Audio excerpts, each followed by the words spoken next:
بصي القطعتين القمر دي حرير، وبصي شكلها من على اللبس يعني جميلة ازاي. هي قطعتين مش قطعة واحدة، القطعة البيزك والكاردي او الروب بقى او اللي انت عايزاه. جميلة قوي، وفي حزام من قدام بقى من ورا زي اللي انت عايزاه. عايزة اقول لكم في منها اكتر من لون، وكمان كل المقاسات موجودة ان شاء الله. وتابعوا معانا عشان تعرفوا الالوان الموجودة واللي مش موجودة.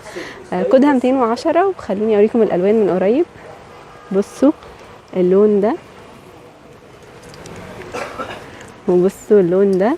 انا عايزة اوريكم الالوان كلها كده. كودها 210 ماشي. واللون ده اللي انا لابساه الوانها جميلة قوي. وكمان في لون ده في فرق شوية، ده فاتح شوية يعني، ده ممكن يكون بيج وده كافيه شوية كده. بس زي ما قلت لكم 210 ده كودها، وفي منها كل المقاسات.